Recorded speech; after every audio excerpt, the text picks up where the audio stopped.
not Saturday, Friday, a really good example of how Dylan and the receivers have begun to kind of build more connection and rapport. It was good to see them go out and execute on third down in the first half and execute on, shot plays, 50-50 balls, being able to push the ball down the field, both deep and intermediate. And it's good to see Dylan check the ball down like he did. I think he did a really nice job of distributing the ball to all positions.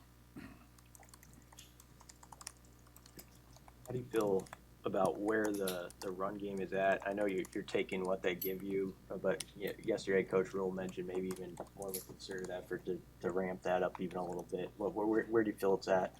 We have to, like it's always been our DNA, like we have to run the ball to get yards and to move the football, but we have to run the ball because the way we want to play and the way we want to win games is we want to win in the fourth quarter. Like we want to give body blows basically for 4 quarters and try to make our opponent quit. And the style of runs and the amount of runs that we were getting, I've got to get more of them. And we got to create different angles, especially versus defenses like Illinois and the team we're getting ready to play, because they're always going to have extra hats in the box. But I was proud of Dante. I thought he was running well the other night, making some plays.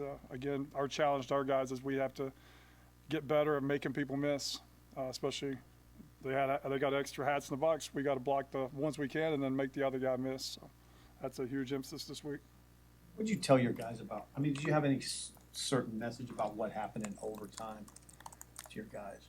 No, it's simple. It's, again, I reference Coach a lot on this, but, your unit, which would be the offensive unit, is, a representation of leadership, and I lead that offense. So I've got to do a better job of making sure we're prepared mentally, physically, emotionally, when we get in that situation that we can go out there and execute.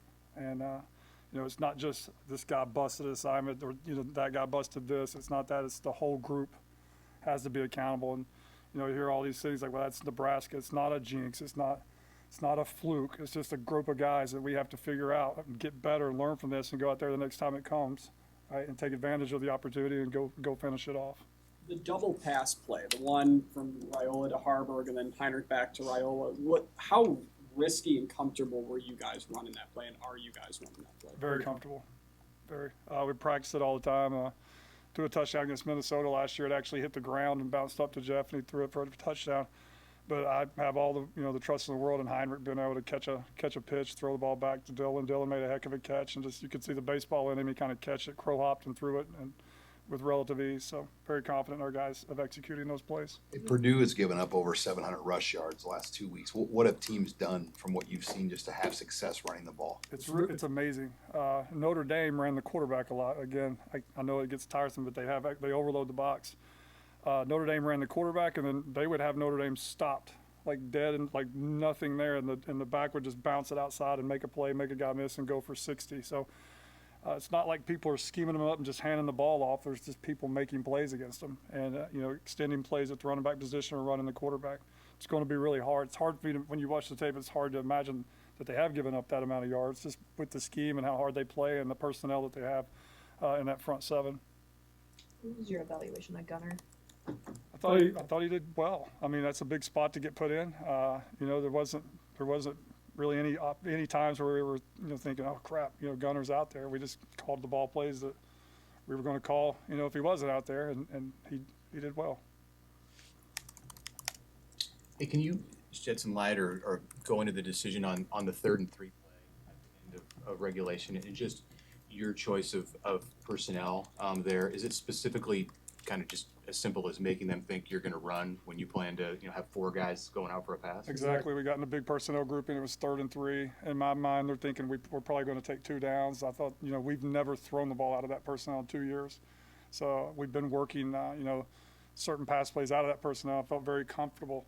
Even if they played normal defense, we had options for Dylan to get to. So it was on the sheet. We knew we were going into it. If we got in that situation, we were going to call it, and we dialed it up. And the next time we'll hit it.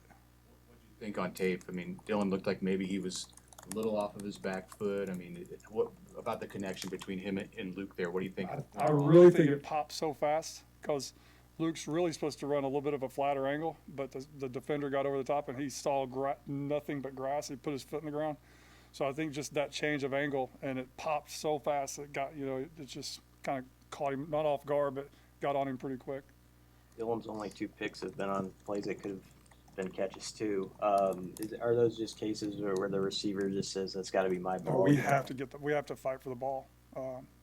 There's no other option. If the ball hits you in the hands, you have to come down with the ball. That's twice it's been wrestled away from us, and again, that's not being treated lightly. You go get the ball.